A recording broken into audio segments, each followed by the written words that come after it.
Senador Rodolfo Rodrigues, passa a palavra a Vossa Excelência. Vossa Excelência, que é pré-candidato à presidência da República pelo PSOL, seu partido que Vossa Excelência defende com muita competência. Qual é o seu partido, a visão programática e de país que Vossa Excelência defende com uma capacidade de poucos, eu diria, aqui na República? Eu lhe agradeço, senador Paulo Paim, senador Ivo Cassol, nesse final de dia e de sessão que nós tivemos.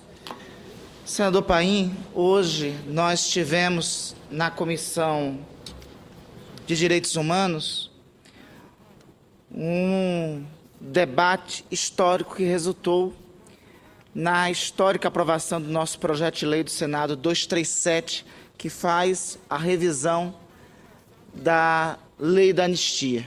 Eu diria que hoje nós constituímos um passo importante numa virada de página dos últimos 50 anos. Mas os 50 anos que nós lembramos do golpe de 64, na semana passada e hoje, quando aprovamos esse projeto na Comissão de Direitos Humanos, ainda tem, lamentavelmente, senador Paulo Paim, fortes cicatrizes na vida nacional. Um traço, uma marca indelével dessa cicatriz é a estrutura presente nas polícias, a estrutura de polícia existente hoje no Brasil. Eu falo isso, senhor presidente, porque chegam notícias de que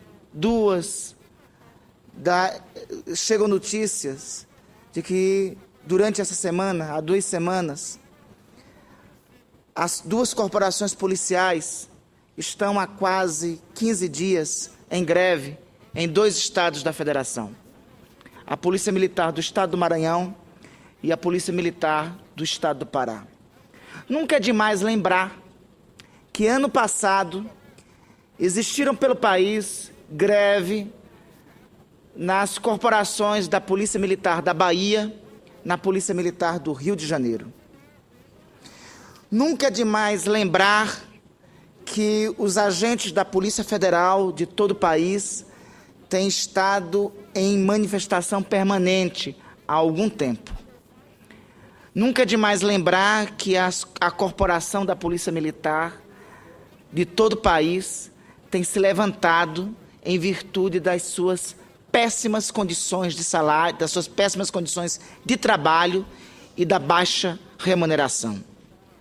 Para se ter uma ideia, senhor presidente, a Polícia Militar só do Maranhão conta com um efetivo de 7.443 militares, incluindo bombeiros e policiais, com a média de um agente para cada 882 habitantes. No estado do Pará, essa cifra chega a 14.883 agentes, com a média de um militar para cada 535 habitantes. Esses dados seguem a alarmante realidade de violência vivida por esses 2 estados. O Pará amarga a 3ª maior taxa de homicídios do país, 34,6 para cada 100 mil habitantes. O Maranhão não deixa a desejar nessa seara, contabilizando um aumento do número de homicídios da ordem de 282,2%, conforme dados extraídos do mapa de violência de mortes por armas de fogo. Esses dados também eu poderia ilustrar esses dados também com a realidade que ocorre no meu estado do Amapá. Essa é uma realidade nacional, que é o drama da violência em todo o país e com o drama da estrutura das polícias militares que nós temos no país. É o problema da violência, constatando com uma polícia que está desaparelhada para enfrentar a violência e com policiais que sofrem com baixas remunerações para enfrentar a violência. É a insatisfação da categoria, em especial nesses 2 estados, chegou à situação dos policiais, não tendo outra alternativa, terem agora, no estado do Maranhão e no estado do Pará, ter que paralisarem as suas atividades. Esta organização de polícia, senhor presidente, a organização de polícias militares hierarquizadas, ela provém do pior período da nossa ditadura. Nunca é demais lembrar que antes do ato institucional número 5, a estrutura de polícias que nós tínhamos era das chamadas forças públicas, e elas ficavam aquarteladas e tinham outro tipo de função. A estrutura de polícias militares foram constituídas após o ato institucional número 5, o pior dos atos da ditadura. E foi constituídas com um fim precípuo, se transformar em aparato repressivo do Estado. Essa estrutura fortalece uma cultura oriunda dos piores anos do arbítrio e da ditadura. Chancela práticas antirrepublicanas, violadoras de direitos humanos, tanto dos agentes submetidos a tratamentos e treinamentos degradantes, quanto dos civis que são jurisdicionados por esse tipo de tratamento do poder coercitivo do Estado. Por isso, essa cultura tem que ser mudada. Nós não podemos ter um tipo e um padrão de polícia que não reconhece aqueles que servem como cidadãos, indistintamente da classe social. Situações como Cláudias e Amarildos, que nós temos visto nos morros cariocas, se repetirão tantas vezes mais nós tivermos esse padrão. É por isso, senhor presidente, que é urgente e necessário nós fazermos tramitar nesta casa a proposta de emenda constitucional número 51, de iniciativa do senador Lindenberg Farias. Esta proposta de emenda constitucional visa constituir uma nova matriz para nossas polícias. Uma matriz ideológica de polícia desvinculada da matriz ideológica de polícia vinculada às Forças Armadas, que compreende uma polícia repressiva e judiciária, compreender uma polícia de outra forma, de outro modelo, uma polícia que tenha carreira única, uma polícia que tenha um projeto de polícia uniforme, que não seja uma polícia truculenta, que a truculência da polícia seja substituída pela inteligência. A polícia tem que passar a atuar não com a truculência, e sim com a inteligência. Não com a repressão, e sim com a prevenção. Não com o princípio da violência, e sim com o princípio da dignidade da pessoa humana. Esse princípio, a dignidade da pessoa humana, tem que ser um valor inegociável da atuação das polícias. É esse o objetivo da proposta de emenda constitucional número 51. Compreender, inclusive, o policial como um agente de direitos. Todos os policiais, inclusive estes que no estado do Maranhão e no estado do Pará, hoje não têm o direito de se organizar, de se manifestar contra os piores salários que são pagos no país.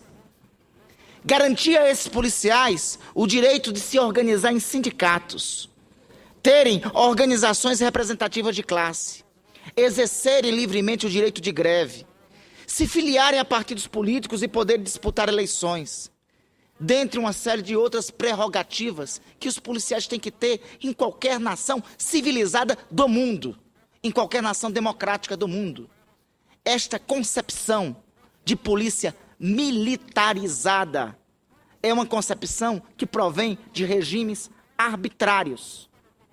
A polícia, essa concepção de polícia tem que ser recuperada para uma outra concepção. A polícia tem que partir, tem que ter inteligência ao seu serviço e tem que ser valorizada. A polícia não pode ser tratada como subcategoria de trabalhadores. A polícia não pode ser alijada os seus direitos de mobilização. Não pode o conjunto dos outros, da sociedade, estar de costas para as reivindicações dos direitos dos policiais. E não pode simplesmente dizer, não, é uma covardia greve de policiais. Covardia é policial receber menos de R$2.000 e submeter a risco a sua vida. E não ter o direito de se manifestar e reivindicar melhores condições de vida e de salário por isso. Isso é que é covardia. Covardia é oficiais que não concordam com o arbítrio, como está acontecendo no Maranhão, serem levados à prisão por conta disso. Isto é que é covardia. Por isso essa estrutura não pode continuar. Essa é uma estrutura típica da ditadura, do arbítrio, do pior tempo. Repito, de uma página infeliz da nossa história. É um tipo de estrutura que não se repete em países que são republicanos, civilizados e onde não tem violência. Polícias militarizadas não existem na Europa. Polícias militarizadas não existem nos Estados Unidos. E nem por isso a violência lá é maior. O direito de organização e de reivindicação lá existe. A polícia lá é unificada. Os direitos de reivindicação dos policiais devem ser respeitados e garantidos. Portanto, senhor presidente, para concluir, eu quero voltar aqui a defender, alertar para esse movimento que está acontecendo. Essas mobilizações que estão acontecendo nesses 2 estados da federação, alertar para que esse movimento pode vir a ser um movimento que pode começar a ocorrer em outros estados da federação. Daqui a pouco, alguns vão dizer, daqui a pouco é tempo de Copa do Mundo. Imagine se daqui a pouco, em tempo de Copa do Mundo, começa a ter greve de polícias, das polícias militares, pelos estados da federação.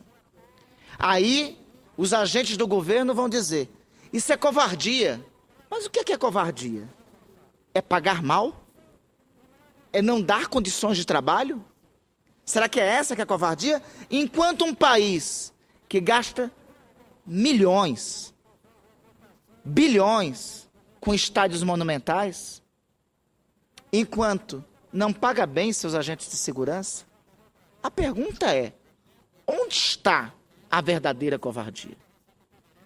É sobre isso que este Congresso e os agentes do governo têm que refletir.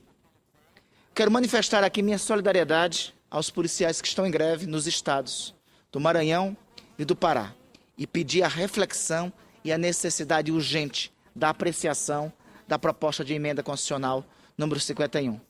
Porque nesses 50 anos que o Brasil lembra,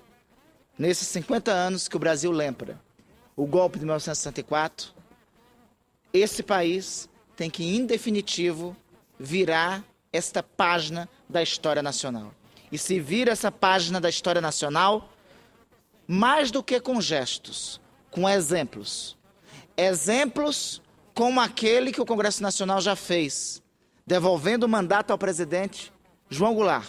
Exemplos como aquele que nós fizemos hoje na Comissão de Direitos Humanos e que espero que façamos logo no Congresso Nacional, revendo a lei da anistia aprovada no ventre do regime e exemplos como sepultando a estrutura hierarquizada e carcomida de polícias que foram constituídas no ventre do regime autoritário. Obrigado, senhor presidente.